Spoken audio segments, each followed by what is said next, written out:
internauta, militante e amigo do MPLA, sejam todos muito bem-vindos a mais uma edição do meu, teu, nosso e vosso MPod. Estamos ligados ao modo Empower. Agradecer-te pelo carinho, pela audiência, por estar aí desse lado conosco e já te peço que curta, comente bastante, partilhe, diga-nos quem vocês gostariam de ver aqui sentados na próxima edição do nosso MPod.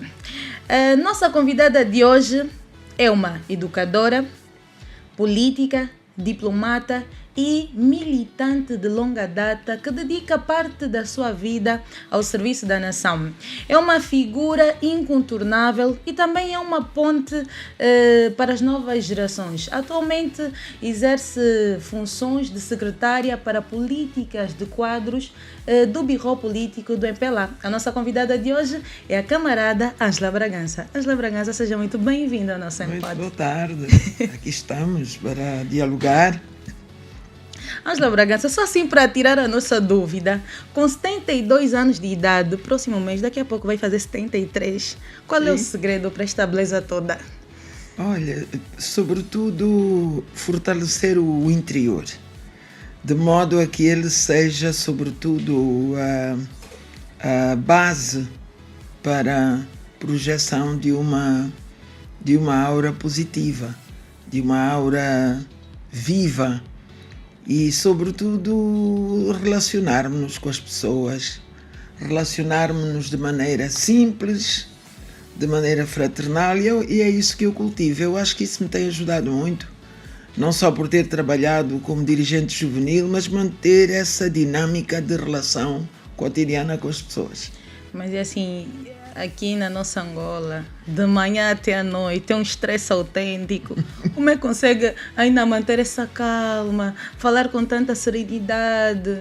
Tem algum tipo de ritual logo de manhã? Não. Acordo, tomo um pequeno almoço, ainda não sou muito dada a atividades desportivas de manhã, mas tomo um pequeno almoço, vou para o gabinete e pronto, é a dinâmica do trabalho e, sobretudo, a força por realizar aquilo que é a nossa missão. E temos que encontrar forças, temos que encontrar disposição para podermos transmitir, sobretudo às nossas equipas, essa mesma disposição também. Eu acho que é uma dinâmica que já faz parte do meu perfil também, que cultivei ao longo destes anos. Já são 50 anos, 50 e pouco já. Considera-se uma mulher já realizada? Não, eu acho que o ser humano, de uma maneira geral, e não tem essa capacidade de definir realização em termos factuais. E no meu caso concreto, seja como mulher, como ser humano, também não. Como ser humano, porque há um dar e receber cotidiano. E nesse dar e receber, nós também vamos verificando as nossas mazelas, as nossas imperfeições. E há uma luta constante por melhorar. E por isso eu acho que não posso considerar um ser humano realizado. E como mulher, sobretudo, porque nós temos como mulheres uma função mais agravada, que somos educadoras por natureza, educadora dos filhos, e acabamos de ser também dos netos. Então não há realização onde há pessoas a depender de nós, a depender da nossa experiência, do nosso legado. Nós temos permanentemente que ir aperfeiçoando para poder transmitir valores, transmitir também uma forma de estar que tenha algum valor para a sociedade.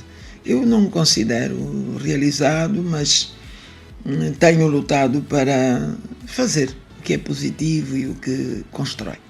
Falando de legado, praticamente 50 anos. Se tivesse que definir a sua trajetória em uma única palavra, qual seria e porquê? Foi positiva. Positiva porque eu me engajei nesta missão voluntariamente, cultivei um ideal revolucionário, integrei-me naquilo que constituía, podemos dizer, a ação revolucionária, levando para ela também as minhas ideias e aquilo que eu via e que eu pensava para o país. E depois disso foi todo o processo organizativo. Eu vim para Luanda em 1974 e digo que não vim por causa da ação política, eu vim para continuar o curso de engenharia. Nessa altura eu tinha acabado de fazer o 7º ano do liceu e vinha fazer engenharia. Mas, colocado aqui em Luanda, e porque eu tinha esse ideal revolucionário, integrei-me nas equipas. E trabalhamos desde a recepção da delegação do MPLA, aqui em Luanda, a delegação oficial, e depois todo o trabalho na Vila Alice, e daí em diante foi um somar de realizações. Isso foi com 21 anos de idade? Sim, eu nessa altura tinha, portanto, em 74, 22 anos. 22 anos. 22 anos. Portanto, tinha 21, tem razão, a fazer em novembro 22 anos. E 22 anos que é a idade que justamente presenciou a proclamação da independência de Angola. Exatamente. Como é que foi? Há 22 anos ainda, que recordações tem desta data? Nós trabalhamos como comissão diretiva da JMPLA de Luanda, aqui na zona do Ngolacina, no espaço que chamávamos Viriatos, porque tinha sido uma garagem destes autocarros Viriatos, e nós trabalhamos aí com uma equipa de jovens, de vários setores, estudantis, operários, de bairro, e começámos como direção da JMPLA apenas de Luanda. Esse movimento de organização da JMPLA começou mais tarde, depois da realização do Encontro Nacional, mas até lá, até a independência, ainda era a Comissão Diretiva de Luanda. E um elemento importante é que nos foi dada a missão de preparar o pioneiro que ia hastear a bandeira nacional, que é o Diniz, que foi recentemente condecorado, e portanto nós estivemos diretamente vinculados à organização do ato em si, mas eu particularmente naqueles grupos que integrei quando da chegada da delegação do MPLA, eu tinha outro tipo de atividades. Eu, por exemplo, participei na organização da sala onde o presidente Neto tomou posse, onde é agora o governo provincial, a antiga Câmara de Luanda. Foi um momento muito importante, significativo para mim, mas eu devo dizer que na véspera, no momento, pouco antes da proclamação da independência, eu vivi momentos tristes, porque tinha acabado de receber a notícia da morte de um dos meus irmãos, um dos que foi condecorado agora. Morreu em que circunstâncias? Em circunstâncias do recuo de Benguela. Portanto, ele era das brigadas de vigilância, era instrutor, era professor de matemática na escola de Benguela, e vinha num carro com um cubano, com um camarada da Jota, e foram surpreendidos por uma coluna sul-africana, e ele acabou por morrer aí. Portanto, isto eu soube aí umas 2 horas antes da independência, e ficou aquele misto, vou ou não vou, entre a tristeza e acabei por ir, porque de facto havia um sentimento de ligação, de pertença com todo aquele momento, com todo aquele momento que vivíamos, que não dava para não estar presente. Mas depois do discurso do presidente Neto, de hastear a bandeira, quando começaram as salvas de tiros, eu caí, pura e simplesmente.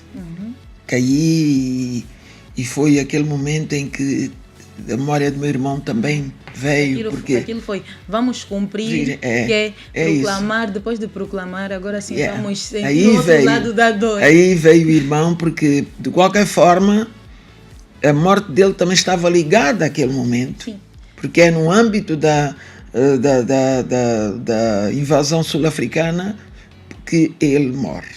Então, mas foi, pronto, são as vicissitudes, não é? Mas O importante é que mantivemos isso. Por isso eu digo que foi mesmo muito positiva, porque foi marcante.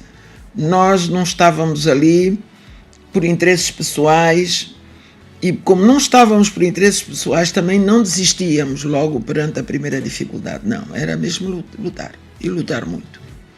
Eu sou de uma geração que já viu Angola muito mais desenvolvida. Eu nem tenho noção do que a camarada Ângela Bragança viu. Mas como é que foi? Em que ano nasceu? 96. Muito longe. Mas como é que foi para vocês, para a camarada Ângela Bragança, viver num país que estava a acabar de libertar-se do colono e que estava só naquele momento a trilhar os caminhos para a liberdade, para a identidade, os seus destinos? Como é que foi viver naquela época? Sim, é preciso refletir mesmo sobre isso. E eu acho que esta é uma das grandes falhas que nós temos no âmbito da educação dos jovens, das crianças, porque é preciso saber como o país estava nesse momento. Faltava tudo. Médicos eram poucos, professores quase nenhuns, toda a rede de comércio de certa forma fechada, o país ainda a ser dilacerado ao norte e a sul, porque nós tivemos a expulsão dos sul-africanos só foi em 77, portanto convivemos ainda durante muito tempo com esta realidade do país ocupado na parte sul, o Ambo, Benguela, etc. Portanto, a vida cotidiana era uma vida de muitas dificuldades. Houve alturas em que íamos ao mercado de São Paulo e não havia peixe. Não havia nada, estava tudo fechado. E como é que foi? Eu lembro-me de um comerciante branco, português, Cardoso. Ele, no nosso imaginário, é um condecorado. Porque ele foi presente nesses momentos. De, por exemplo, abrir a porta debaixo de tiros, estar ali, entrem. E foi difícil, mas é preciso dizer que naquela altura havia um espírito patriótico, revolucionário e, sobretudo, de muita solidariedade entre as pessoas. Quem tinha estudado mais ensinava os que não tinham ainda nível. Eu lembro-me de alunos que tinham 7º ano, estavam a fazer o 7º ano do liceu, é diferente, é o equivalente hoje a uma 12ª classe, davam aulas da escola primária, davam aulas aos alunos de 3º ano, mesmo preparando-se, porque era um ciclo de muita responsabilidade, o 7º ano, mas preparavam-se e davam aulas, dávamos alfabetização. E eu hoje, quando vejo a cidade de Luanda, interrogam-me como é que naquela altura nós íamos à noite ao Golfe, ao Kazenga, muitas vezes sem meios de transporte, congregávamos-nos em grupos para realizar o trabalho. A minha atividade diária era a seguinte: eu dava aulas às 7h30 na escola Che Guevara, aqui perto da Santana. Eu morava na Sagrada Família, ia a pé até Che Guevara.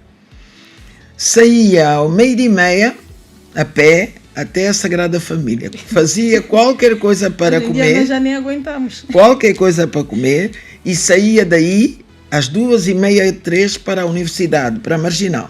Porque eu estava a frequentar engenharia nessa altura.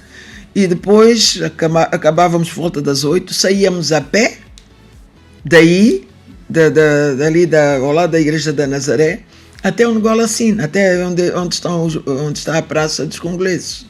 Mas isso era diário. E depois saíamos daí da sede da Jota à meia-noite, a pé muitas vezes, salvo se tivéssemos algum amigo que desse boleia. Os meus colegas vinham acompanhar-me até a Sagrada Família e depois de terem a certeza que eu estava em casa, eles iam para as suas casas. E isso foi assim durante anos, até começar a haver condições para outro tipo de de sobrevivência, porque não havia como não fazer assim. Acredita que ainda falta ou que há necessidade que nós jovens atuais tenhamos noção de tudo que vocês passaram? Sim, com certeza, porque as pessoas dizem que são momentos diferentes. Pronto, são momentos diferentes, atitudes diferentes, mas a história tem que ser uma espécie de reservatório de ensinamento, porque senão não há continuidade. Portanto, o jovem hoje sim enfrenta novos desafios, mas hoje também temos que contar com essa força galvanizadora, temos que contar com a criatividade, temos que contar com o empenho, com a audácia dos jovens, por realizar. Há um elemento que seria bom acrescentar aqui quando eu falei das dificuldades do ensino. Nós criámos a Brigada Juvenil de Ensino Comandante da Geré. E ela era integrada por jovens que tinham, se tanto, o quarto, quinto ano, que é equivalente à nona, décima. E esses jovens foram por todo o país ensinar. Largaram os seus estudos nesse ano e foram para o Conde Cubango, para o Bié, para o Mochico, etc. Então, não talvez nesta dimensão, mas em cada localidade é possível, é necessário que os jovens se empenhem. Agostinho Neto, quando abriu um dos congressos da JMPLA, ele disse: é necessário que a juventude seja completamente inserida no seio do povo. E porquê? Porque é lá no povo onde estão os problemas, onde se vai buscar a inspiração para agir. Porque se eu estou numa realidade que é polêmica, que é precária, tem dificuldades, muitas, eu digo, eu posso fazer isso. Posso dar aulas, posso dar explicações, posso mobilizar, por exemplo, jovens da minha faculdade que são engenheiros para ajudar a organizar brigadas de construção. Então, falta esta atitude, esta proatividade. Portanto, é preciso conhecer por onde passamos. Hoje é muito bom dizer, não se faz nada, o país está... Mas é preciso ver o que se construiu. Construiu-se um país. Nós temos sim dificuldades inerentes ao desenvolvimento. Temos muito mais gente, o índice de natalidade é elevado, portanto as políticas públicas não conseguem satisfazer a dinâmica da reprodução, da natalidade. Então nós temos muitos desafios nesta onda de tentar equacionar o nosso país, tendo em conta a solução dos problemas básicos que ele tem. Mas aí temos que contar sim com a juventude, e eu penso que a juventude pode fazer mais. A camarada Ângela Bragança falou aqui sobre a solidariedade. Atualmente nós ainda somos um povo solidário ou perdemos um bocadinho dessa nossa essência? Sim. Sabe uma coisa que eu não gosto, eu muitas vezes quando ouço arrepio-me, somos os melhores, temos o melhor, não sei o quê. Nós temos sim um belo país, com muitos recursos, com muitos talentos, com capacidades, mas temos também que olhar para o que os outros fazem e fazer pontes, de maneira que se nós estamos a fazer bem, mas o outro está a fazer melhor, vamos dali tirar lições para melhorar também o que estamos a fazer. Porque este é o sentido da troca, da relação. E por outro lado, a solidariedade no campo interno. Veja a diferença de preocupações entre jovens de um determinado estrato e o jovem da localidade. De um determinado estrato pode estar preocupado com roupa de marca, com, tudo de marca, tudo último grito. Não critico. Aquele ali, as preocupações são de outro nível. Não tem um sapato, não tem os ténis, não tem a comida. Como fazer o balanço entre as duas situações. Como trazer este jovem, que tem tudo de marca, ao sentimento deste que nada tem, de modo a haver esta ajuda, porque o país só cresce se este que nada tem também crescer. E é preciso nós termos a dimensão de que o país, as sociedades se desenvolvem nesta dinâmica, numa relação não tão desigual como a que nós temos hoje na atualidade. Os mais velhos anteriormente falavam sobre liberdade, sobre independência, sobre nós próprios angolanos mandarmos no nosso país. Atualmente, nós vivemos realmente dessa nossa independência? É que há quem diga que nós não desfrutamos dessa independência. O que tem a dizer sobre esta percepção? Bom, depende do sentido que cada um tem de independência. Nós somos donos do nosso país. Ganhamos a liberdade. Ganhamos a liberdade de, nos palcos internacionais, fazermos valer a nossa voz. Nós temos a liberdade de escolher o que queremos como país. Não vamos confundir independência com as dificuldades. Elas são inerentes a muita coisa. Algumas vezes políticas públicas não adequadas. E repare que há muitas vezes movimentos, ciclos de correção, de tentar outras políticas. Quizá pudéssemos andar um pouco mais rápido, e aí eu digo ir buscar outras experiências, aquelas que mais se adequam. Ver aqui na região o que é que a região faz, quando muitas vezes vai-se buscar o que é que os Estados Unidos, a França faz. Às vezes aqui na região há soluções mais rápidas para podermos minimizar os problemas. Então, o que nós temos hoje de independência é a nossa capacidade como povo, que tem voz, tem expressão, tem território, tem as suas forças armadas, tem as suas fronteiras devidamente delimitadas e tem voz no povo. Agora, outra coisa é o desenvolvimento, que ainda é precário. Aí é que há, sim, dificuldades e onde cada um conflitua com a sua realidade. Por exemplo, um jovem quer, por exemplo, fazer desporto, não consegue, ele reage negativamente. O que é? Porque eu não vou para o exterior? No plano, por exemplo, da identidade cultural, não vivenciamos o que nós temos. Quantos jovens vão fazer, por exemplo, excursões às localidades? Vão ao Tomboa, vão a Quanhama, conhecer a realidade cultural e ver como evoluir na sua visão, fazer evoluir essa realidade. Estamos muitas vezes mais virados para o exterior. E Agostinho Neto chamou atenção para isso. Ele dizia que nós temos mentes muito colonizadas, porque o olhar da independência de muitos é com esta mente colonizada.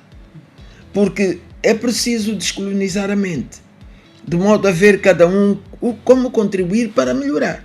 Como fazer para descolonizar as nossas mentes, as mentes dos angolanos? Primeiro é o eu. Portanto, quais são os valores que eu defendo? Eu, indivíduo, sou um indivíduo que tem os pés assentes no país, quero construir. Esta é uma realidade diferente. Então eu vou atrás de instrumentos que permitam, e posso inclusivamente, no meio da realidade, poder vivenciar e experimentar situações que vão empoderar, talvez até comunidades, ou empoderar outros. Mas o outro lado é ver como aquilo que está disponível, por exemplo, a escola. Como é que esta escola funciona e o que é que eu, estudante, posso fazer para melhorar a escola? Primeira coisa, organização associativa. Ajuda a descolonizar as mentes. Porque o estudante organizado, ele desenvolve mecanismos de enfrentamento aos problemas, de combate a práticas incorretas. É um elemento que esclarece, é um elemento que fundamenta. Portanto, este é um lado. Outro lado é tentar ver o lado positivo do que o nosso país tem, e há muita coisa positiva. Nós vemos hoje muitas vezes o estrangeiro a vir com mais vontade, com mais alegria, e eu vi isso há dias aí naquele espaço Prova de Arte, grupos de jovens que se organizam e vêm vivenciar a Kizomba. Estão aqui só para dançar Kizomba, para viver a Kizomba com os angolanos. Então, nós temos que desenvolver o país na dinâmica de construção de um caminho. Para chegar onde os outros chegaram. Outros demoraram 200 anos. Mas atualmente, com grande parte da juventude imediatista, será que conseguiremos descolonizar as mentes dos angolanos? Temos que trabalhar. E eu recorro muito a Agostinho Neto, porque foi o tal momento de contacto com a revolução e com as teorias. E ele dizia, nós temos que cuidar da nossa juventude, educá-la bem. Então, o primeiro é educar a juventude. A partir de casa, nós sabemos, lamentavelmente, como é que estão muitos lares destruídos, famílias desestruturadas. Essa é uma direção em que tem que se atuar. A escola tem que ser um centro de formação e é o principal centro de educação e de desenvolvimento das mentalidades. Aí é preciso haver, desde as disciplinas de história, de ciências, todas, mesmo aquela que está ligada mais à questão da leitura, da interpretação, tudo no âmbito de forjar a identidade nacional. Programas culturais. Nós temos escolas que não têm ação cultural, não têm prática desportiva. A prática desportiva também é educativa num determinado sentido. Mas isso já tem a ver com o plano curricular. Mas está a ver, é tal coisa. A escola tem que ser um centro de descolonização das mentes. Sim. E outra é a própria sociedade, contacto com a sociedade. A sociedade tem que também estar estruturada para dar a esses jovens a outra contrapartida. Ele sentir que faz parte de um ambiente que o acolhe, que aceita ideias, que debate ideias e onde ele pode também apresentar ideias. Então eu acho que é um misto de ações de e para, porque tem que haver o indivíduo interessado e tem que haver aquele que realiza a missão. E eu acho que esta é uma das principais tarefas que nós temos neste momento, um dos principais desafios. Trabalhar com os jovens, descolonizar mentes e também não só descolonizar, incluir, inculcar valores, sobretudo o patriotismo, a identidade cultural, para que ele se desenvolva. É bom ver, e ainda hoje eu estava a seguir alguns programas enquanto trabalhava, sigo o jovem a dizer, não, eu realizo ações de solidariedade, eu faço não sei o quê, faço. Claro, muitas vezes é com sentido de protagonismo, mas ainda assim, se ele faz, vamos deixá-lo fazer. Mas é importante que essa ação cresça, não no sentido de protagonismo, mas de inclusão cada vez mais. Eu penso que os jovens estudantes estão muito apáticos. Eu recordo-me que nós tivemos momentos em que faziam excursões, faziam atividades. Nós tínhamos as atividades de trabalho voluntário, atividades sociais, atividades culturais na própria escola, ação interescolas. Há um caminho que tem que se fazer, e caminho, sobretudo, de colocar os pés na realidade angolana. nós vemos, por exemplo, que a conjuntura internacional começa a dar sinais hostis em relação a quem imigra, em relação a quem não é da localidade.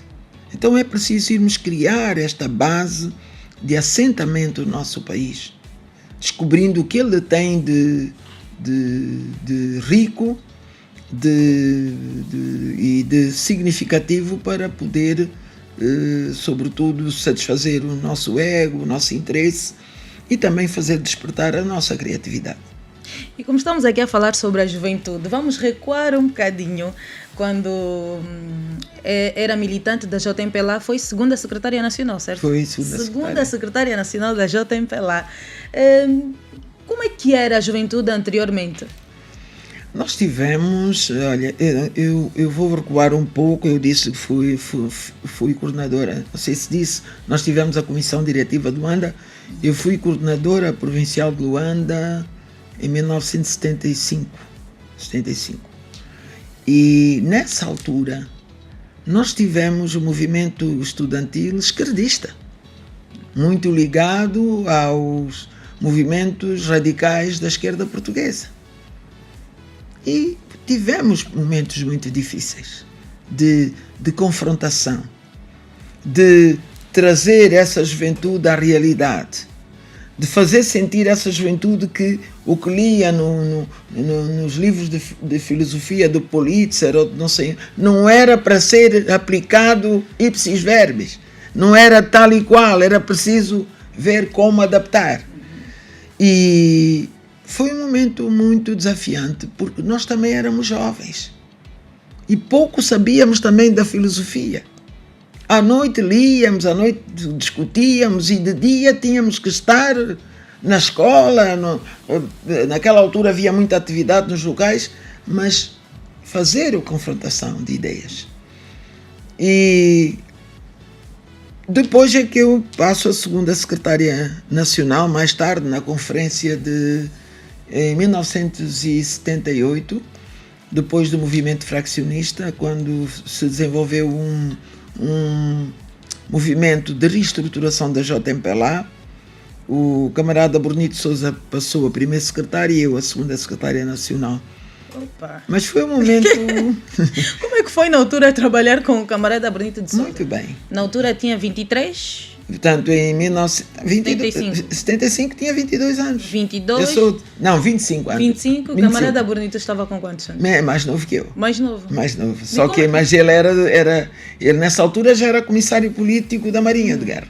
Portanto, tinha uma experiência de ação política num outro campo, e sabe, a disciplina militar é uma disciplina séria. Mas trabalhámos bem. Na altura era uma mobilizadora, como é que era o seu primeiro, a mobilizadora?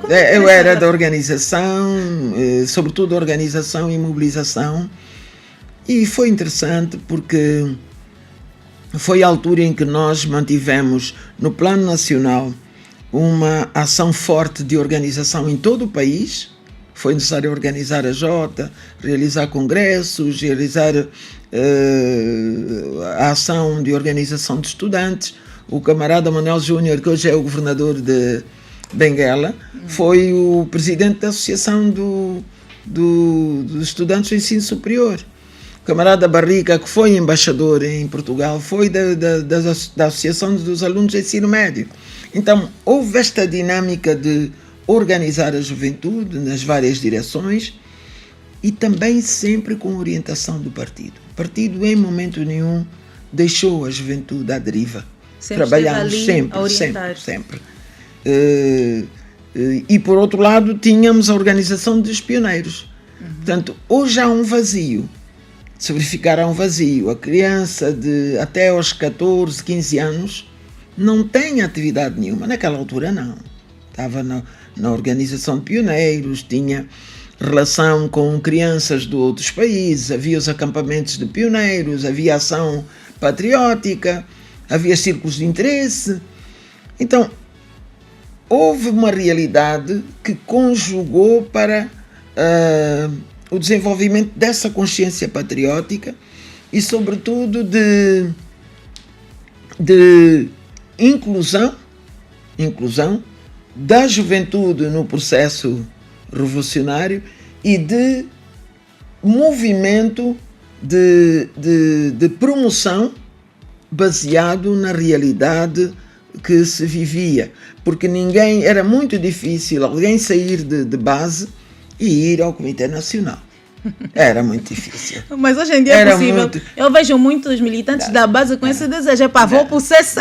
Não, era rigoroso. O processo era muito rigoroso. Mas agora ainda havia educação política ideológica, havia crítica e autocrítica, havia sanções. Portanto, também era uma estrutura mais de feição marxista-leninista que é seletiva e rigorosa nos seus princípios. Mas ajudou muito. E como é que olha para a Jota da atualidade? Realidades diferentes, não é? Nós hoje temos a juventude muito mais com nível de educação, de formação superior. Naquela altura, muitos de nós teve que parar os estudos. Eu disse, inclusivamente, que alguns jovens tiveram que ir ensinar, tiveram que ir alfabetizar, tiveram que ingressar às Forças Armadas. O recrutamento era rigoroso, era muito difícil. Era muito difícil um jovem de 20 anos não cumprir o serviço.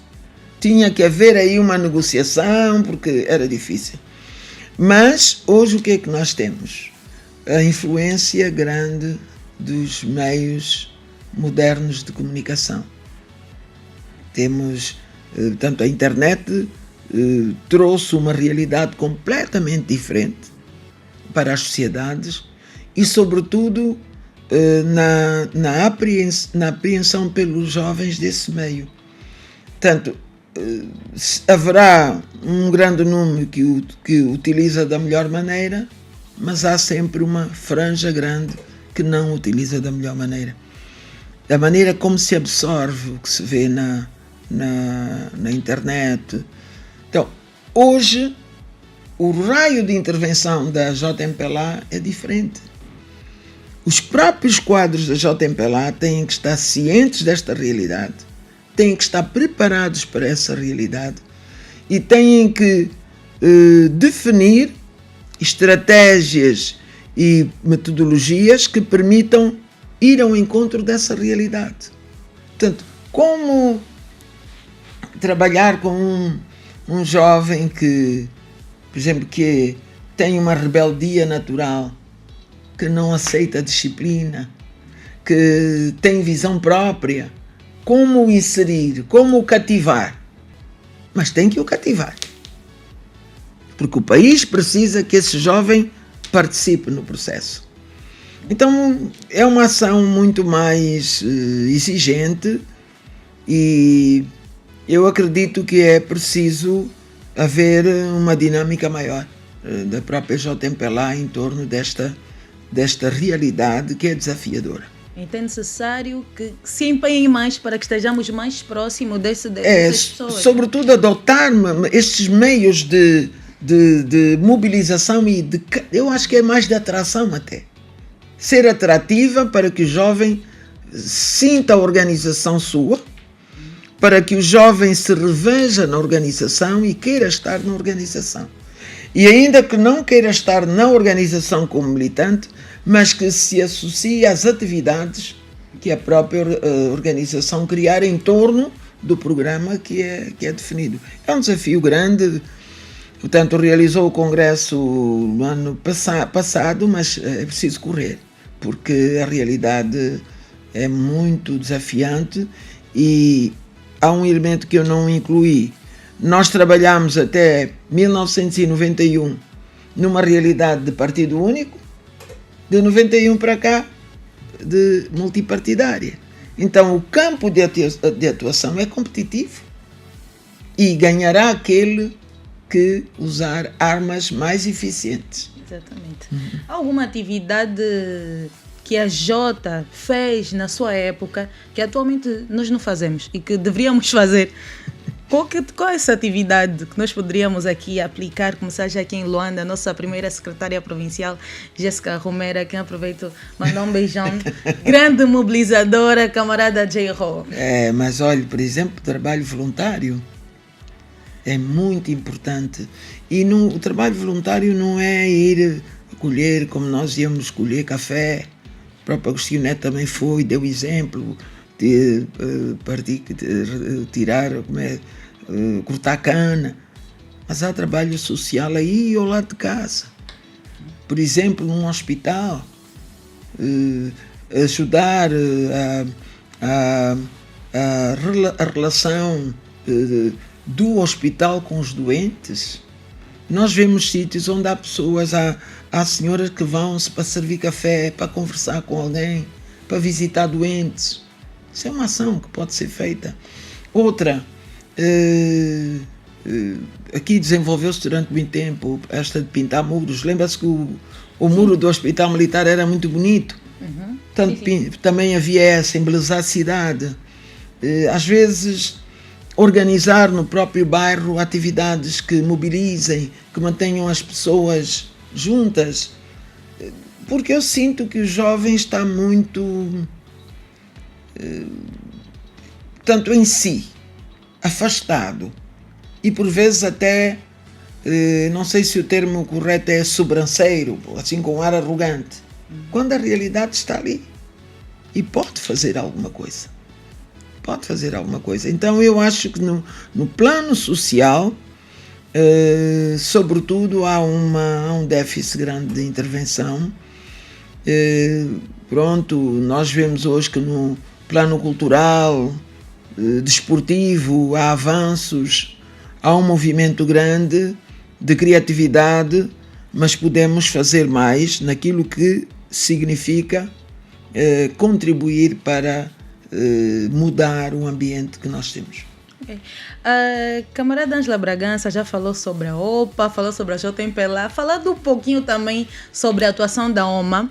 Uhum. E vimos há bocadinho, alguns dias, que a OMA teve uma intervenção diante de um artista, que vai ter de se rever pelos seus conteúdos. Anteriormente, como é que era a atuação da OMA? Olha, uma das primeiras tarefas foi de mobilização. Mobilização, mas também de muita assessoria, porque sabe que nós vínhamos de uma realidade em que os direitos da mulher não eram respeitados. Não havia, inclusivamente, legislação. Então, houve um trabalho de lutar pela emancipação da mulher, fazer com que a mulher tivesse voz, tivesse presença. E a OMA fez esse trabalho. Foi, inclusivamente, um elemento principal na mudança de muita legislação de trabalho, de maior inclusão, de assessoria jurídica, sobretudo nos casos de fuga à paternidade e também de violência. Agora, estes problemas persistem. Mas tal como na juventude, também há outras realidades. Uma das realidades é o empreendedorismo e o aumento do nível cultural. Nós temos um grande número de mulheres analfabetas, sobretudo no seio feminino há. Eu sei que têm sido desenvolvidas pela OMA algumas iniciativas, foram lançadas inclusivamente no ano passado em relação à alfabetização, mas nós temos que transformar essas iniciativas em movimentos que produzam resultados que possam ser palpáveis, mensuráveis, para nós dizermos, não, avançamos nesta direção. O trabalho informal é forte no seio das mulheres e também prejudica, com certeza, essa dinâmica, mas é preciso encontrar formas de atuação ao nível das comunidades, a nível dos mercados. E, por outro lado, o apoio ao empreendedorismo da mulher. A mulher tem uma forte capacidade empreendedora. Tem dificuldades no crédito, dificuldades muitas vezes nas oportunidades.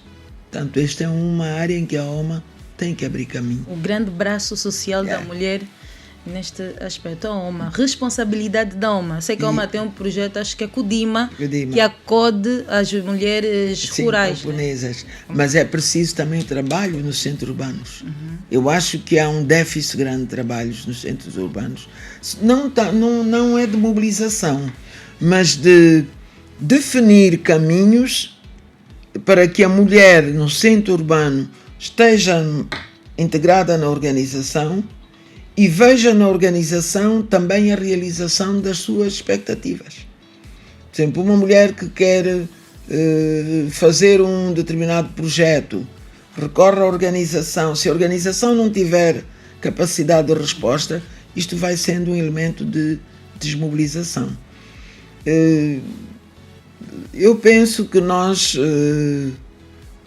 ainda assim temos uma organização forte, que é o braço, um grande braço importante do partido, vai realizar o Congresso. Nesse caminho para o Congresso estão a ser analisadas as experiências para melhorar o trabalho. Também nessa perspectiva do que eu disse. Tanto o jovem como a mulher hoje enfrentam novos desafios.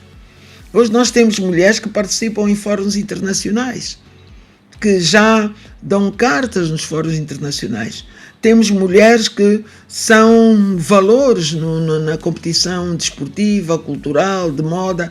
Então há uma dinâmica que a organização tem que acompanhar para se poder ser representativa, para poder ser também um mecanismo de voz de todo o tecido feminino que se possa rever nela. E agora, falando um pouquinho do nosso MPLA. Para si, camarada Ângela Bragança, o que é ser do MPLA? O que é apoiar a bandeira do MPLA? A bandeira é o elemento de união. A bandeira e o líder. A bandeira e o líder.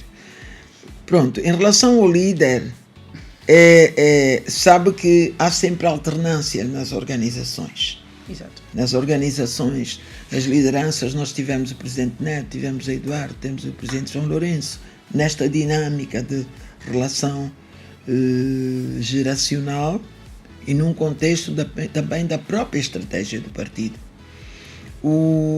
Relativamente ao partido, disse bem, bandeira e líder.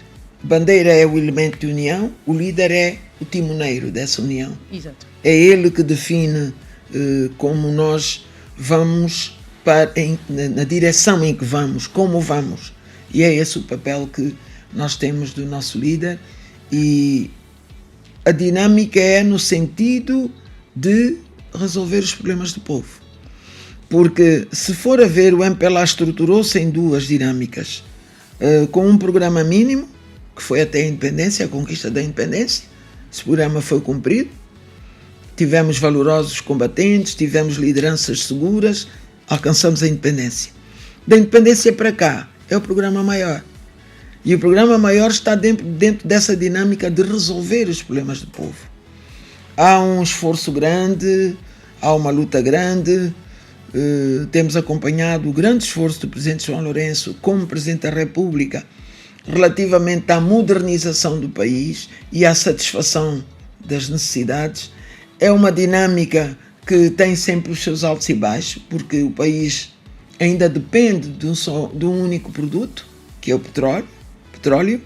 Portanto, há a luta por diversificar a economia e, dentro dessa diversificação, conseguirmos um maior número de fundos para aplicar na realização das políticas públicas.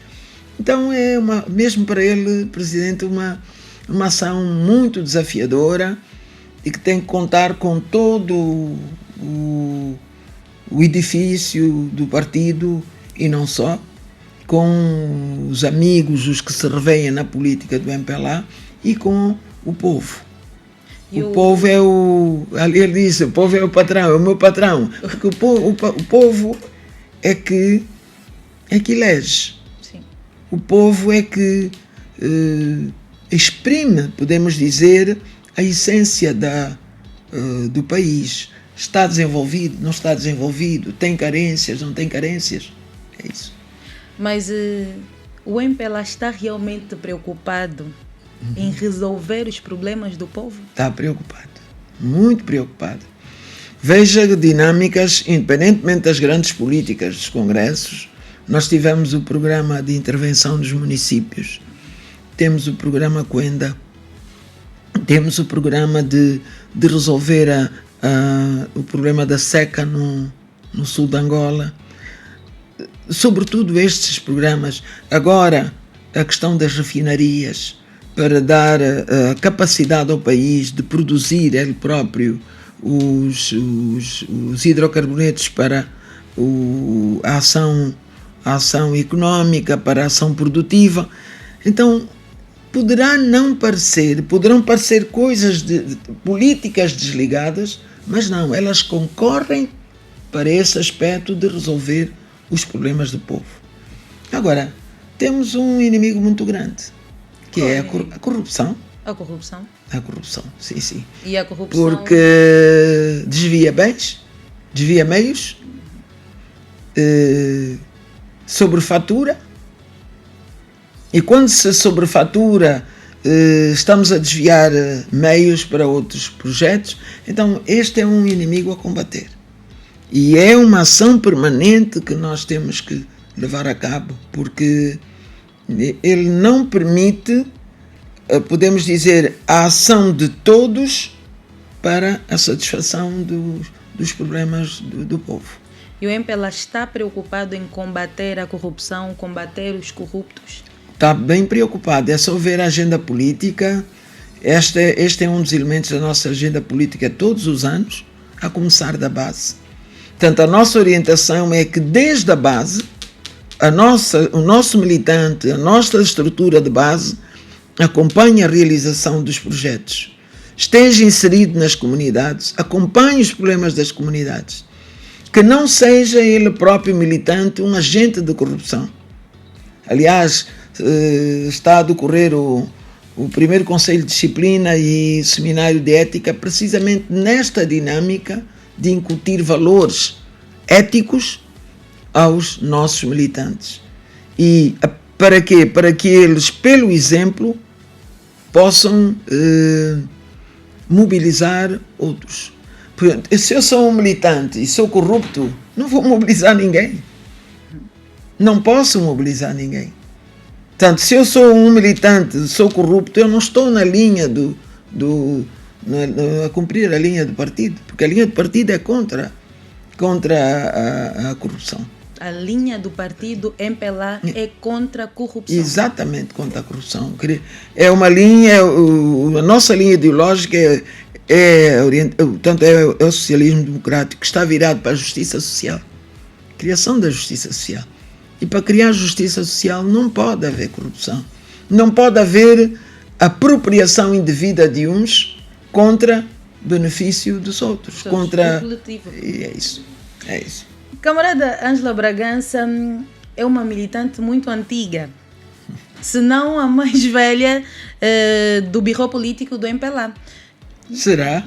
Talvez, eu já fiz alguns cálculos. Que avaliação faz do MPLA de antes e de agora, da atualidade? São momentos diferentes. Eu falei de 74, 75, que foi um momento de furor revolucionário, quando as ideias marxistas-leninistas estavam por todo o mundo, que havia aquela relação de Angola com os jovens de Cuba, Alemanha, União Soviética, Portugal. Então havia assim um ambiente revolucionário, catalisador, mobilizador. E esse ambiente foi o ambiente também que o MPLA viveu, com os seus jovens, que partilhavam o dia a dia com os dirigentes que vinham, veteranos que vinham da guerrilha, que vinham do Maqui, e houve essa troca do jovem com este furor revolucionário e aqueles que tinham a experiência.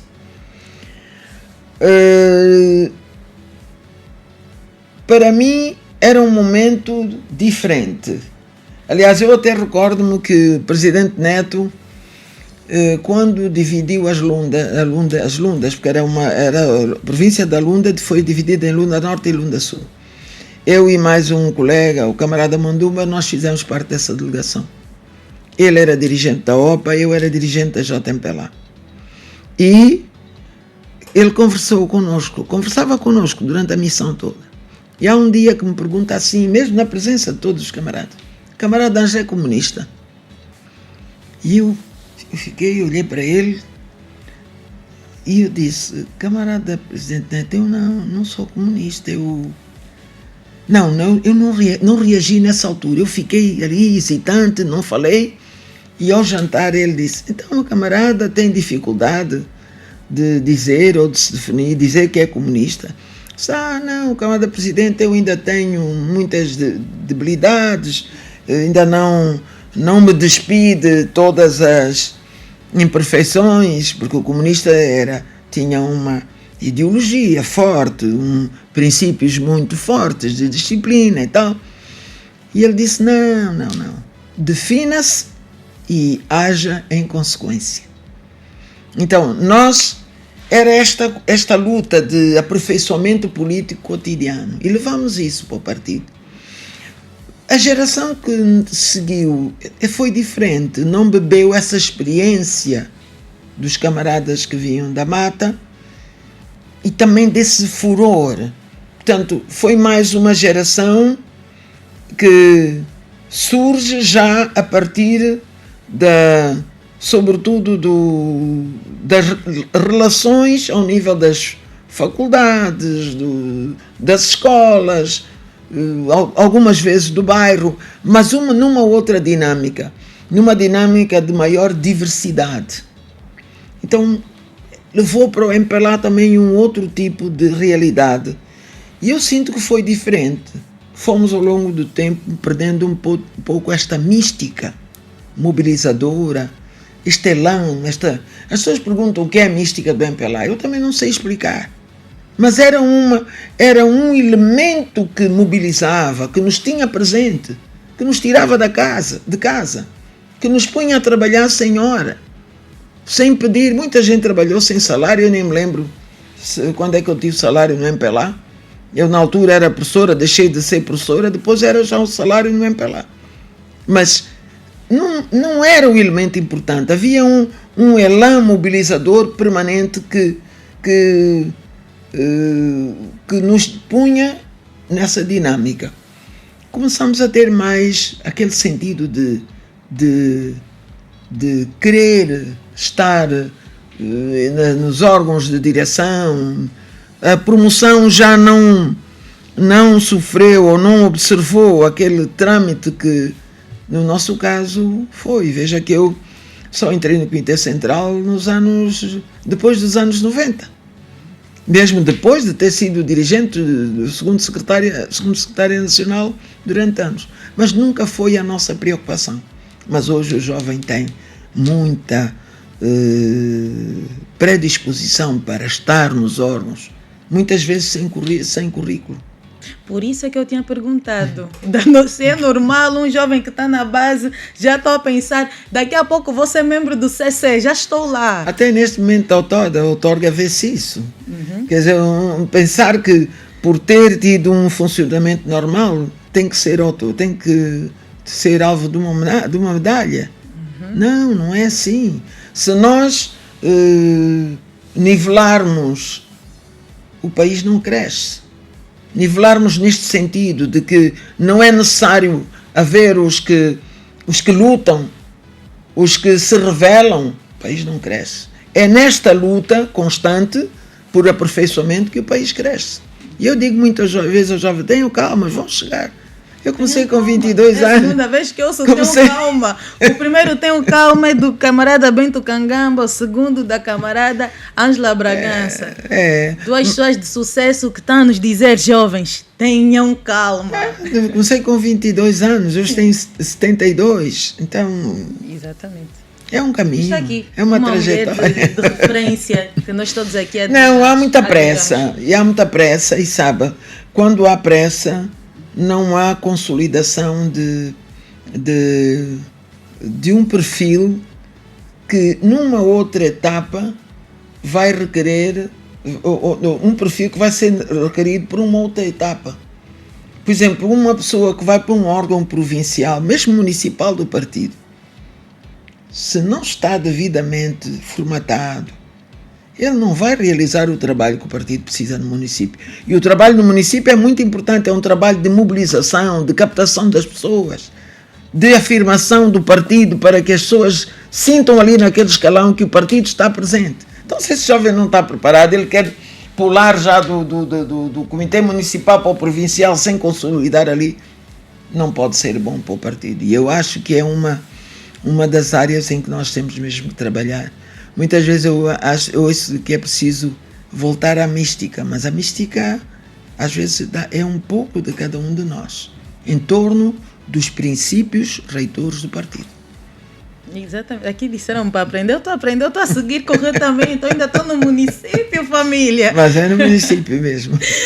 Camarada Ângela Bragança, o camarada presidente João Lourenço e o partido têm apostado muito na juventude. Na juventude. E tendo em conta a sua experiência, como é que olha para esta nova geração de dirigentes do MPLA? Olha, o partido é um partido vivo, é um partido que está a realizar a sua missão, que com esta nova camada de dirigentes. Mas repare que em todas as orientações dos congressos e mesmo do camarada presidente, há um elemento que nunca falta: cuidar da formação política e ideológica. Portanto, é preciso formar permanentemente e na atualidade não só política e ideologicamente, também tecnicamente. Porquê? Porque nós estamos hoje numa fase em que já saímos daquela primeira fase das novas tecnologias, estamos já na inteligência artificial. Exatamente. Então, o dirigente de hoje tem que estar preparado política e ideologicamente para fazer o trabalho de mobilização e de enquadramento, mas também tecnicamente. Tem que ser um bom gestor, tem que ser um bom educador, tem que ser uma pessoa que saiba ler números, o que os números dizem. Um dirigente municipal, se está a dirigir uma comunidade, por exemplo, com 1 milhão de pessoas e só tem 200 militantes, ele tem que estar preocupado. Ele tem que ler essa proporção, 200, 1 milhão. O que é que eu faço com esses 200 membros do partido para atingir 1 milhão? Então, tudo isto hoje, em termos de avaliação do MPLA, conta. Eu penso que é preciso fazer um esforço ainda de ir formando. E estamos a fazer esse esforço com a ajuda também de várias escolas, Partido Comunista da China, a Escola de Liderança da Tanzânia, que é uma escola que forma quadros dos 6 movimentos de libertação, Frelimo, ANC, Zâmbia, Tanzânia e de outros partidos desses países, na África do Sul, mas nós continuamos a fazer formação internamente. E uma das preocupações está em relação aos CAPs. É aí onde tem que começar a ação militante. A preparação dos dirigentes é no CAP. Dirigente que não está no CAP não está a realizar a sua missão. Não está a forjar-se e não está a contribuir ali onde ele também tem que mobilizar, tem que educar, tem que formar. Ele deve estar no CAP. E a partir daí para as instâncias superiores. Portanto, o Comitê Central e o Biro Político serão fortes se tiver essa camada de quadros de direção devidamente bem preparada. E este é o esforço maior que estamos a desenvolver. Ângela Bragança também é deputada. Nós aqui de fora imaginamos os deputados só ali no Parlamento, na Assembleia, mas de fato como é que é o dia a dia de um deputado? Como é o seu dia a dia enquanto deputada? É preciso ter presente que a Assembleia é o órgão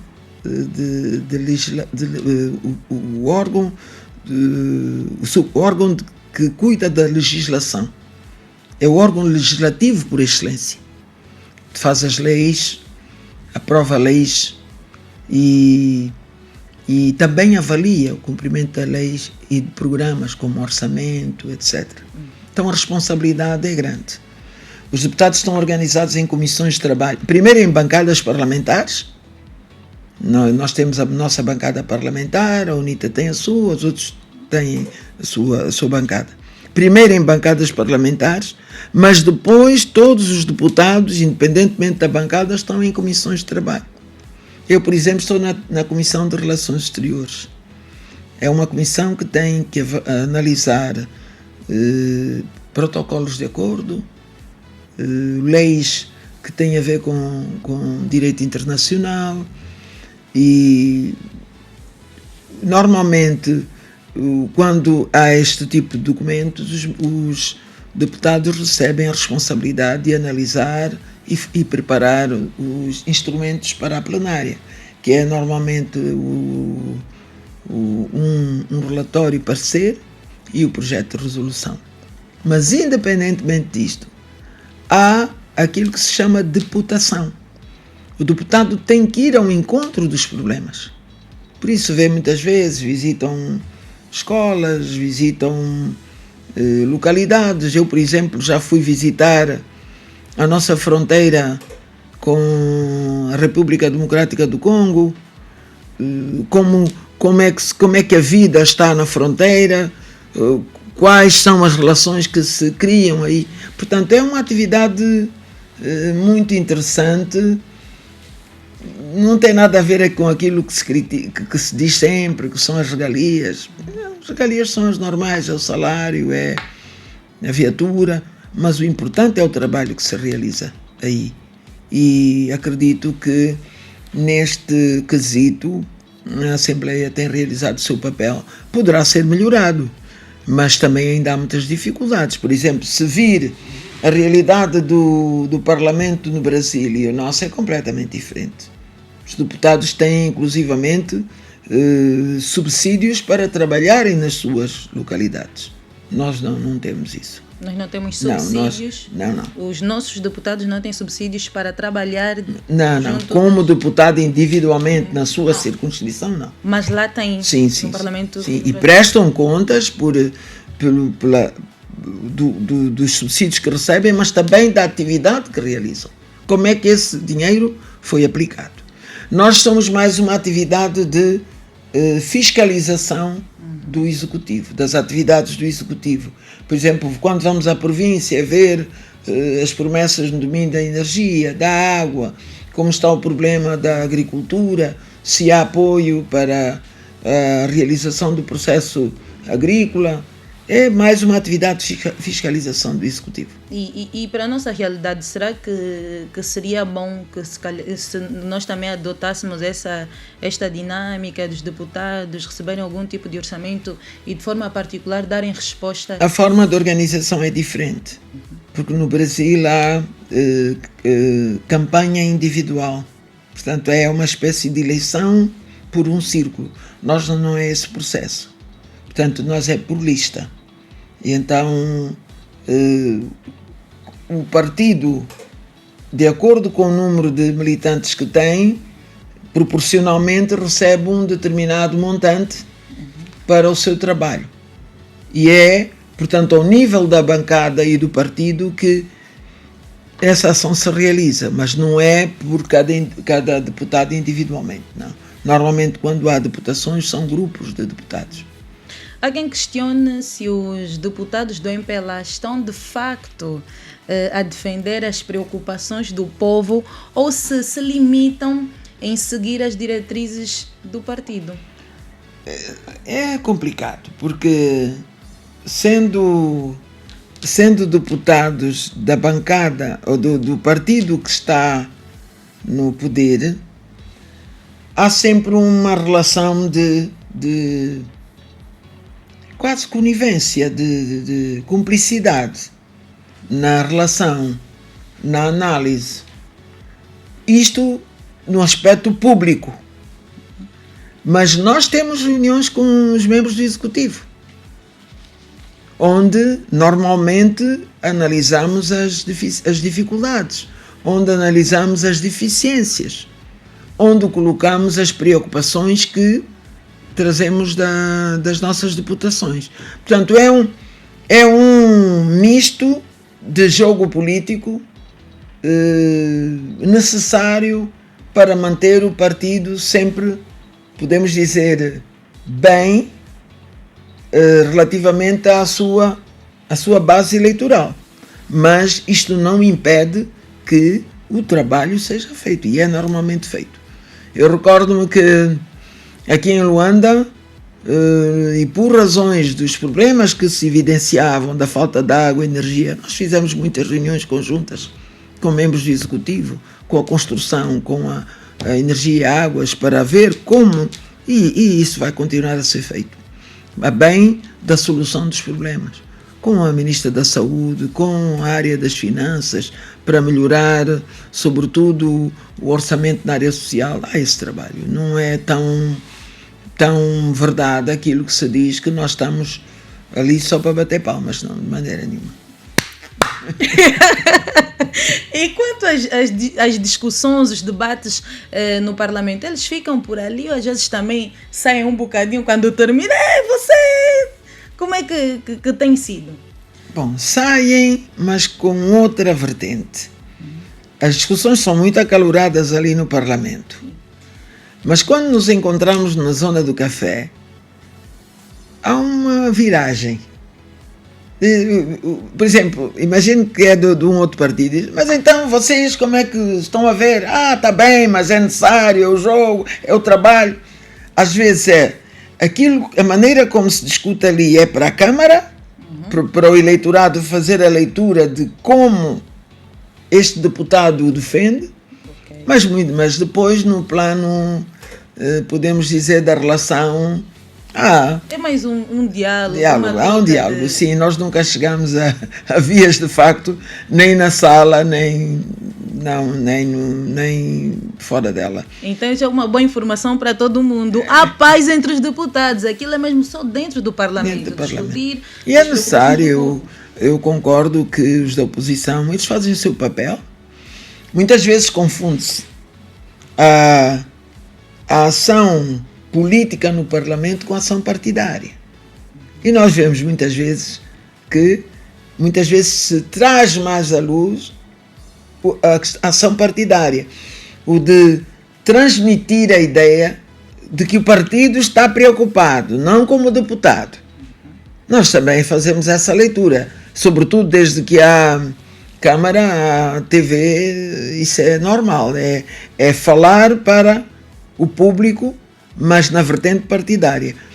Mas nós temos consciência que há muita coisa por melhorar e eu acho que se não tivermos essa consciência também não seríamos responsáveis. Somos responsáveis, queremos continuar no poder, então temos que trabalhar para melhorar o que não está bem. Como militante do MPLA, eu farei duas. Uma como militante do MPLA. Como militante do MPLA, servidora do povo, como bem disse na minha introdução, quais são as maiores preocupações do povo? As preocupações que chegam à sua mesa, que mais lhe deixam sem dormir. Eu tenho que dar algum tipo de resposta, tenho que levar à mesa do camarada presidente. Quais são essas preocupações? A primeira é a cesta básica. É a dificuldade, esta com que nós nos debatemos mesmo nas nossas casas, através dos nossos empregados. Há dificuldades de com os salários resolver os problemas de habitação, pagar aluguel da casa, pagar o transporte, alimentação. Isso é inquestionável. O problema da criança. O problema da criança no bairro é preocupante. E se nós formos a analisar os problemas que a criança hoje nestes bairros mais degradados vive, tem muito a ver com aquilo que Angola será no futuro. Porque se nós não cuidarmos dessas crianças, serão muitas delas delinquentes no futuro. O problema da criança é muito sério. É muito sério. Nós temos crianças de 6, 7 anos que nunca entraram numa escola. E temos o problema de 9, 10, 11, 12, 13 que estiveram na escola e que desistem, porque muitas vezes a mãe não tem dinheiro para pagar o transporte ou porque, sei lá, qualquer situação, os pais separaram-se, foi viver para outro sítio. Então há problemas reais que nós temos que atender nos bairros. E o problema da saúde também.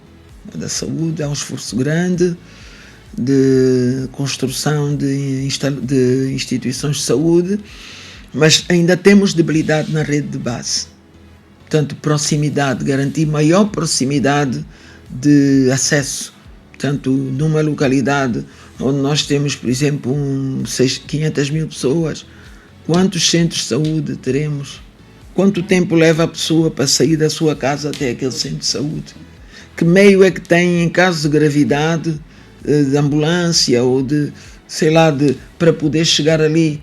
Caso de uma mulher grávida em situação de parto difícil, chegar até à instituição de saúde e ser atendida a tempo. Então há problemas reais que vão sendo equacionados, não na velocidade, porque eu falei no início do crescimento da população que está a um nível veloz e as políticas públicas ainda não estão capacitadas em termos de meios para fazer face a essa velocidade. Exatamente. E olhando para a pasta que responde dentro do partido, secretária para políticas dos quadros do Biro Político do MPLA, quais são os principais desafios, as principais preocupações que têm encontrado? Sim, a primeira é mesmo a de formação. Formação académica, porque às vezes há aí uma diferença entre o que tem baixo nível académico, mas é um bom militante, é um bom mobilizador, e aquele que tem o nível de licenciatura, mestrado e que não é tão mobilizador. E este confronto temos verificado nos dias de hoje. Por exemplo, às vezes para indicar um administrador municipal, onde já o nível exigido é licenciatura, muitas vezes opta-se por pôr um que tem licenciatura, mas não é bom mobilizador. É isso. Não é bom mobilizador. Então há aí uns pequenos acertos a fazer, e por isso eu disse mesmo que a formação técnica e política ideológica têm que andar juntas. Pois, porque a dada altura tu vais comparar, vai observar a província, vê, esse municipal é um bom gestor, mas não é um bom mobilizador. Aqui vai prejudicar o partido, aqui vai ajudar a gestão pública, a administração pública. Nesses casos, como é que o partido age? Tem que trabalhar esse camarada que está a exercer, porque ele normalmente é administrador e primeiro secretário do partido. Então temos que trabalhar com ele. Por isso, há agora um esforço grande da formação das direções municipais, nessa vertente de dar elementos, de mais instrumentos de ação. Não quer dizer que isso o torna um grande mobilizador, mas pelo menos que saiba congregar em torno de si aqueles que são bons mobilizadores. Porque muitas vezes também, imbuídos pela vaidade, afastam esses que são bons mobilizadores. Mas é um trabalho que estamos a fazer agora de capacitar os militantes que têm essas funções de direção. Vou trazer um novo elemento. Quando falamos da meritocracia e da conveniência política, geralmente quando nós vamos atribuir uma função, qual é o que mais pesa?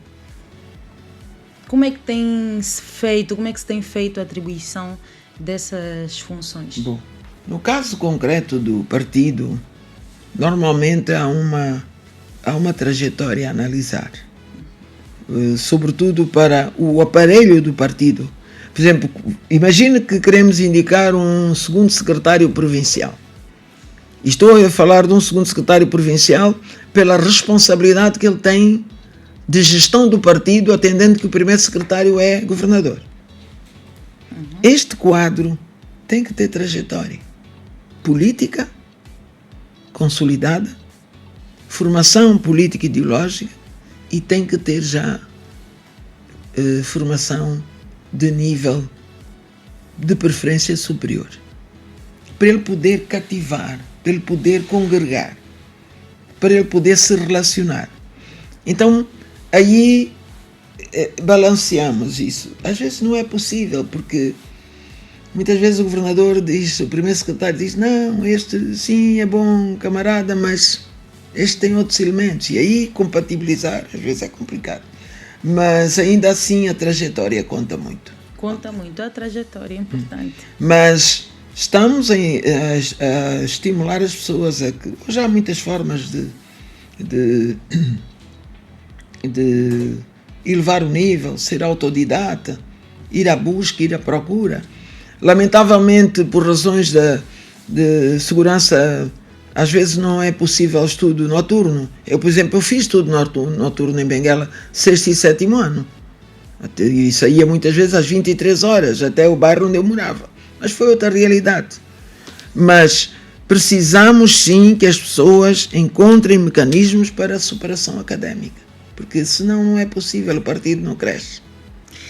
Estamos a falar aqui com a mulher do saber.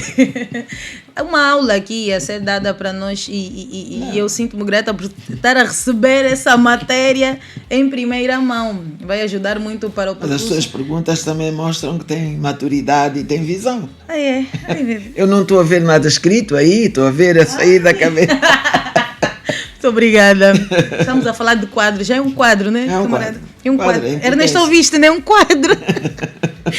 Camarada Ângela Bragança, quando nós... Ele está a rir agora. Quando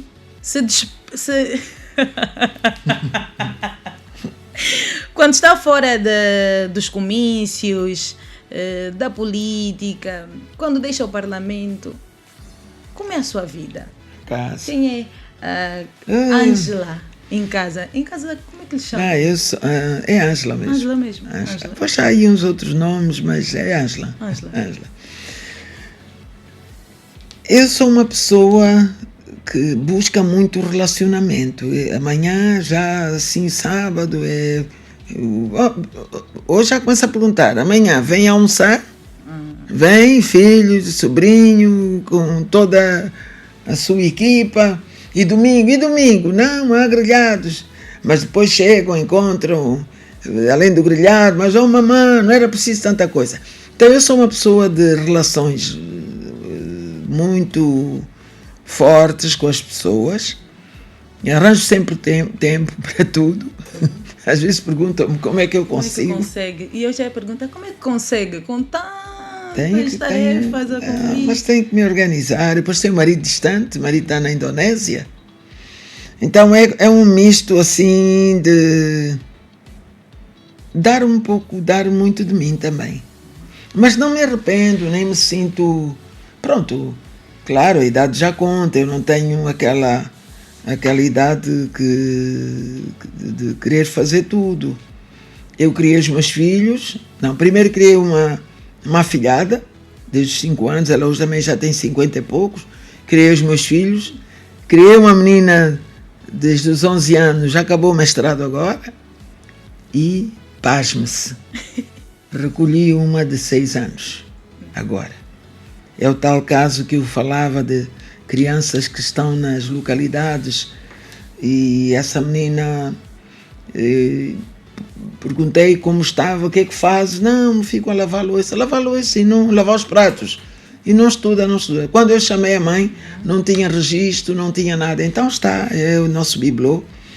Mas a vida é essa, é uma atividade social intensa, sobretudo a atividade familiar, uma relação muito forte. Nós sempre crescemos em família, éramos 11 irmãos, 3 rapazes, 8 meninas. Os 2 rapazes morreram e foram condecorados há dias, morreram no contexto da invasão sul-africana, os 2 mais velhos, e então a relação é agora este irmão que ficou, que é o nosso quase líder, que está sempre presente nas nossas ações, que dá opinião, que critica, que está connosco, e nós todas estamos sempre juntas, porque foi assim que criamos, e estamos a fazer essa passagem aos nossos sobrinhos. Às vezes temos encontros em que falamos com eles, conversamos com eles, quando nós sentimos que há aí alguns litígios, ou indícios, reunimos, conversamos. Então é uma vida um pouco também nesse sentido da construção, de passar a eles estes valores que a vida me foi dando ao longo do tempo, porque o país precisa disso, não pode ser de maneira diferente. Imagina eu ser uma dirigente política e a minha casa desorganizada em termos de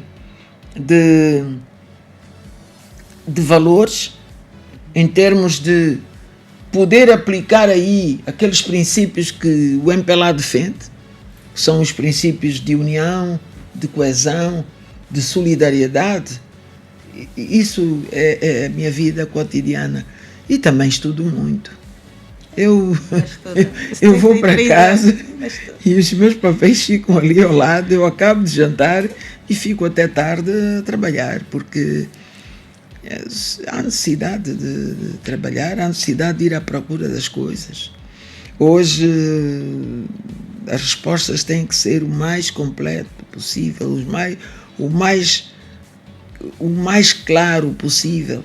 Ao transmitir a ideia a alguém temos que ser convincentes, então temos também que ter os fundamentos, preparar os fundamentos, e eu faço isso. Gostaria de ter menos idade e viver este tempo com menos idade, mas procuro fazer.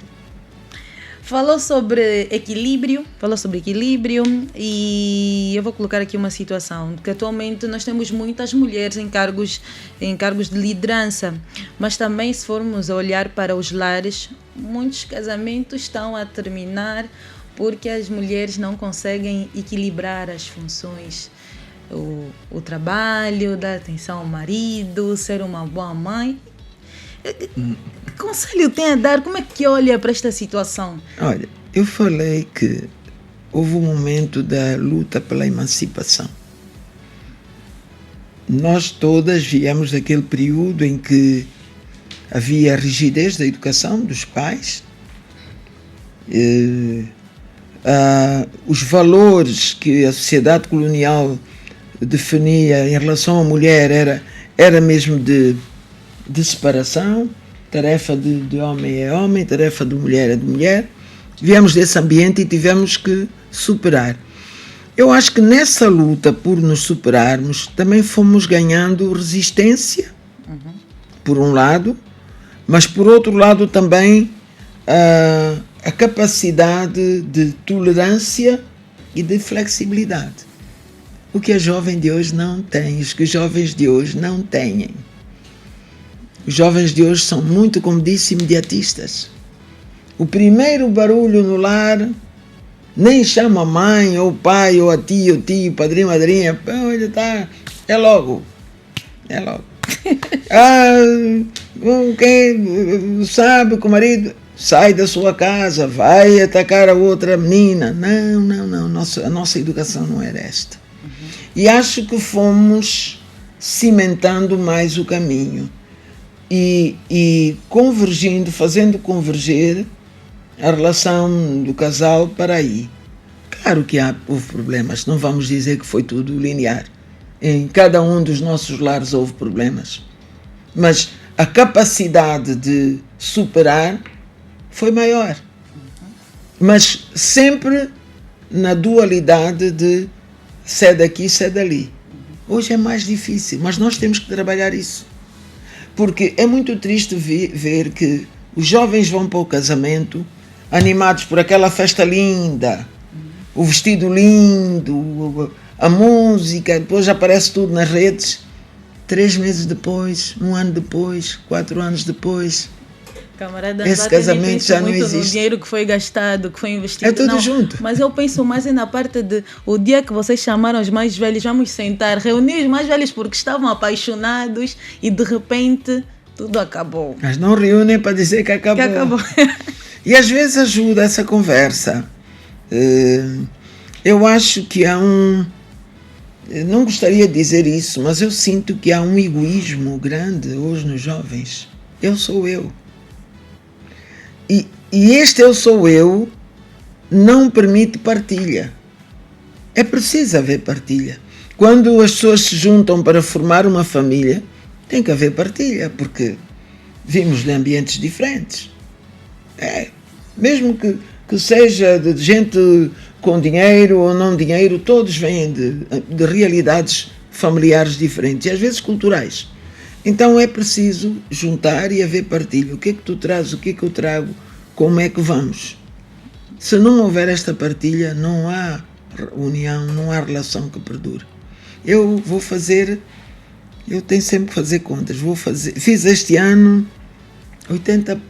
fiz 45 anos. 45 anos já.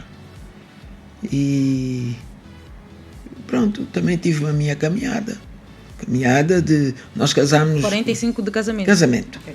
Então, 45 de uma caminhada, com curvas à direita, à esquerda, em direita, vai em frente, mas tem sido de construção, no sentido de transmitirmos aos nossos filhos esse exemplo.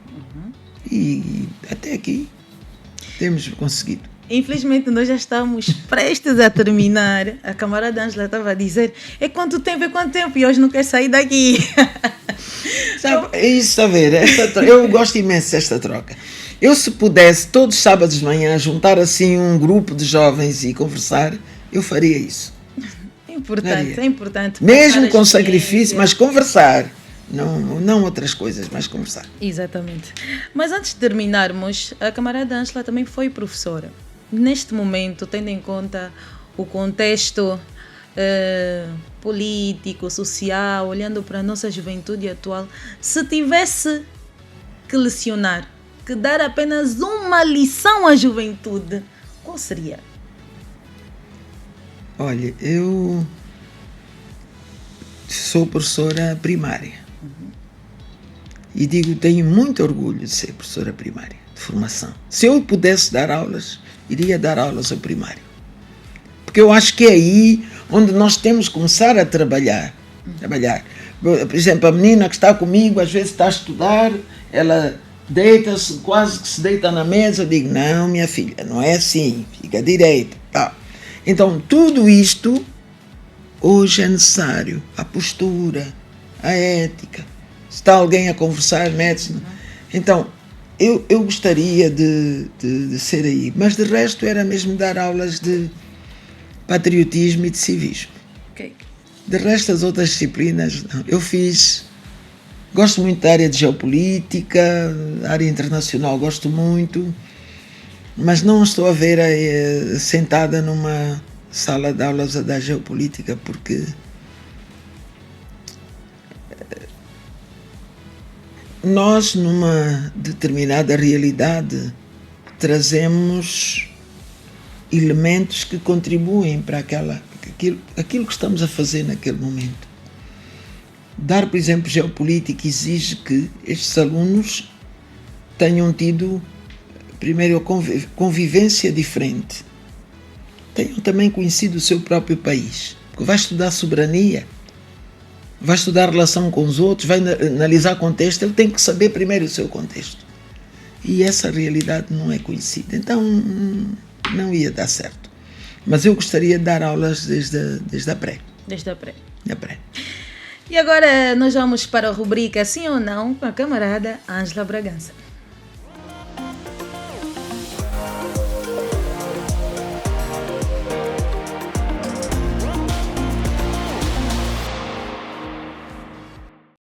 E vamos para a rubrica Sim ou Não, em que a camarada Ângela Bragança vai responder rapidamente algumas questões. Só mostrar para a sua câmera. Isso é mais fácil. Isso é bem fácil, muito rápido. Tem que falar.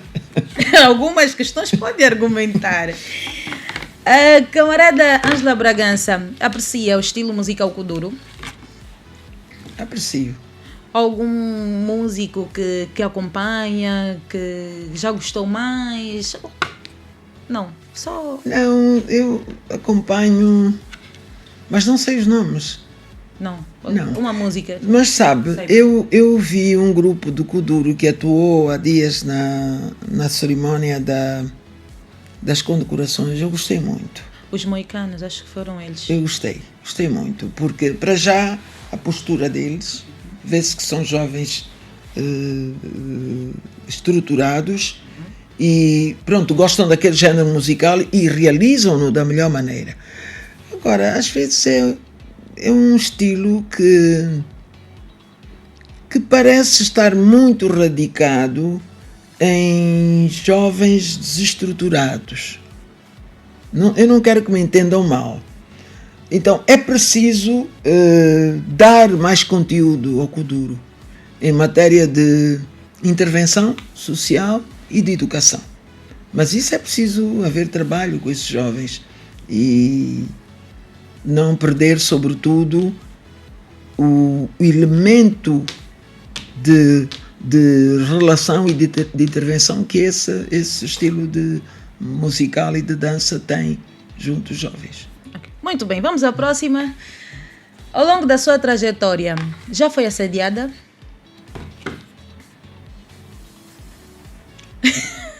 Mas não vou argumentar. Mas sabe, normalmente pronto, é mais aquele piropo, uma intervenção, uma frase assim de duplo sentido, não agora outro tipo de ação também ninguém usaria, porque isso eu resoluta mesmo. Qual é o seu prato favorito? Isso já não é um sim ou não, mas é só uma curiosidade. Um prato favorito. Prato favorito? Bom, eu gosto muito de peixe grelhado. Eu não tenho assim um prato. Eu gosto de peixe grelhado, por exemplo. Gosto muito de peixe.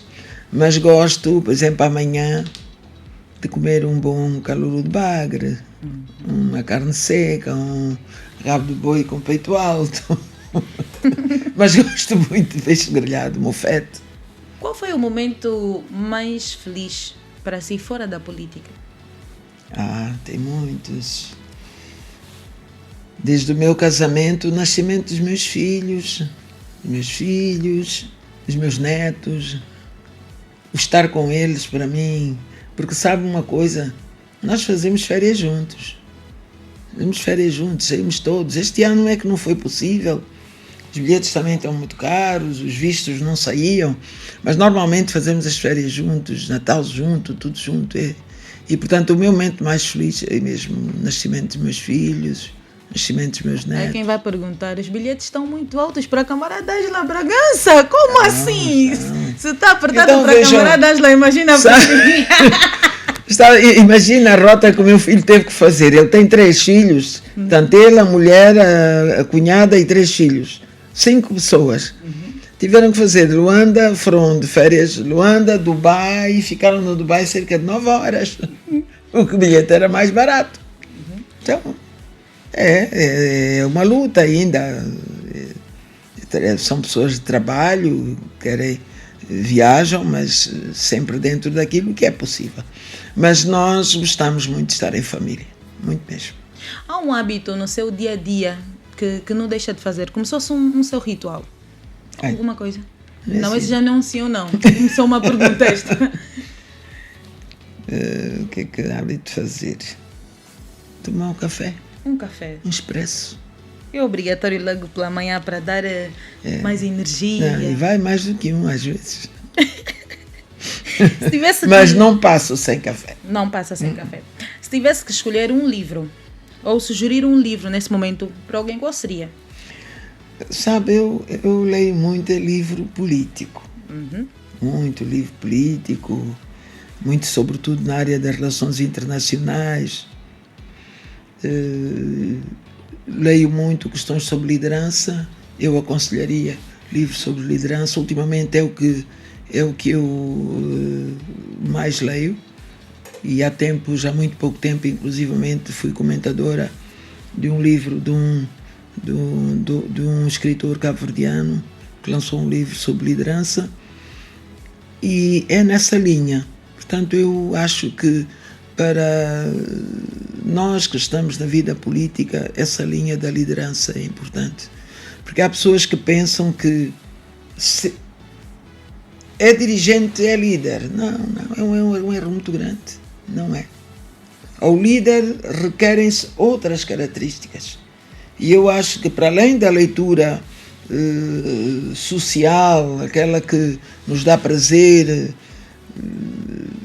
nós temos que, no campo de reforço da direção, ler muito sobre gestão e liderança. Exato. Como é que gostaria de ser lembrada? Eu podia responder como o presidente Zé Eduardo, como uma boa patriota. Também. Uma boa patriota, uma boa mãe, uma boa amiga, uma boa militante. Porque se for uma boa militante, o resto, em termos de direção, tudo vem por arrasto. Mas, sobretudo, patriota, boa mãe, boa militante, fui boa filha. E pronto, tudo o resto nesta linha de, sobretudo, de ser uma pessoa com um perfil que agrega valor. Tenho a minha relação com a igreja, eu sou católica, fiz desde criança parte sempre dos movimentos da igreja, fiz catequese, fui catequista, fiz a comunhão solene. Era da IAME? Foi da IAME? Da IAME, qual era o movimento? Não, no nosso tempo era Movimento Operário Católico. Ok. Agora que depois fui infância missionária juvenil. Não, fui encontrista, Okay.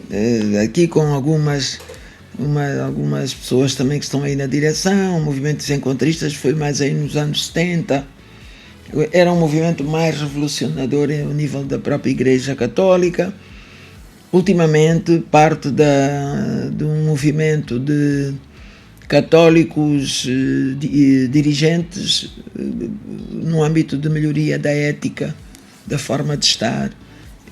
Portanto, acho que em torno disto é mesmo o perfil, melhorar o perfil, fazer com que o meu perfil...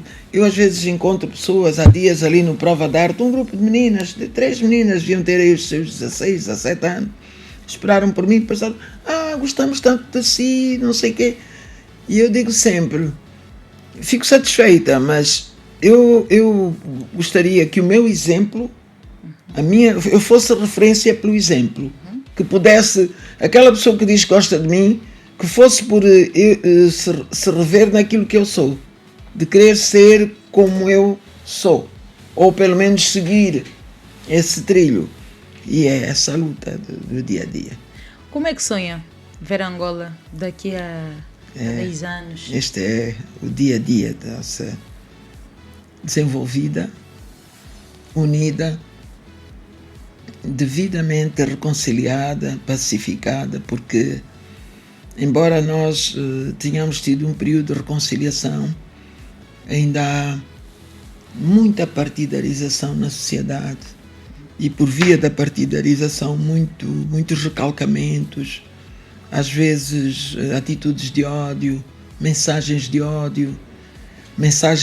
assassinato de caráter das pessoas.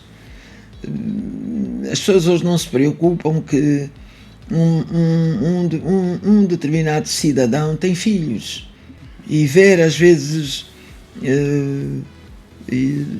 nas redes mensagens agressivas e às vezes até fruto de intrigas ou até de mentiras, que isso é muito grave, é muito mau. Então é isso, quero ver Angola pacificada e desenvolvida. O país tem muitas potencialidades.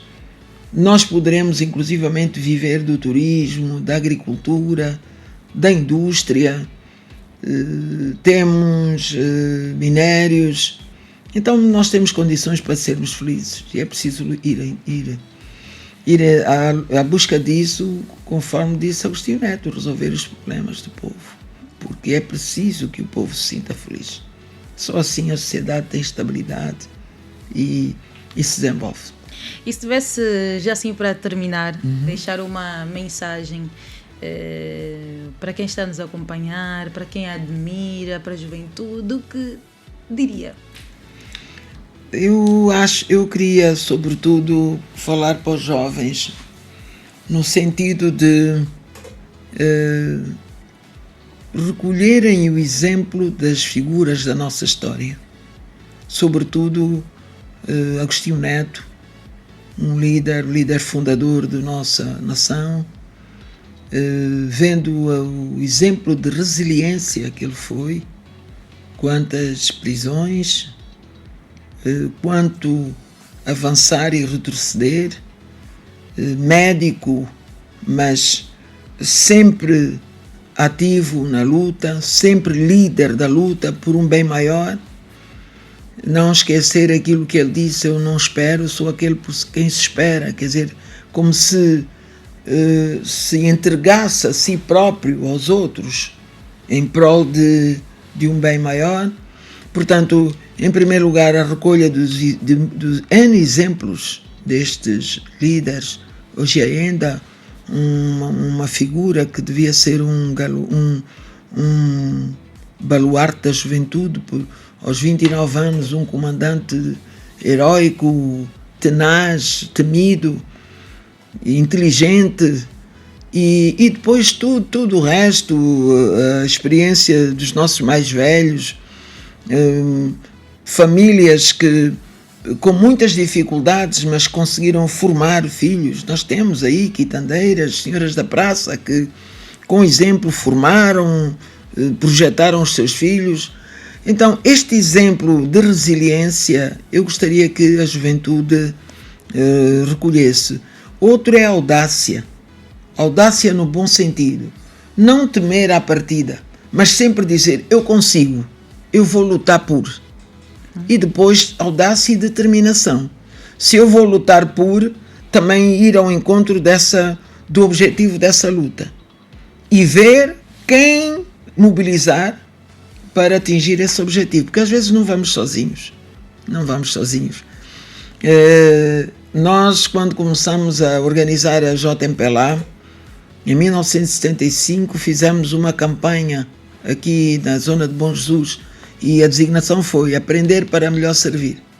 Foram mais de 3.000 jovens, mas muitos, ao fim do dia, começaram a vir a pé, a desistir, porque as condições eram difíceis. Mas ficou um núcleo de onde surgiu o primeiro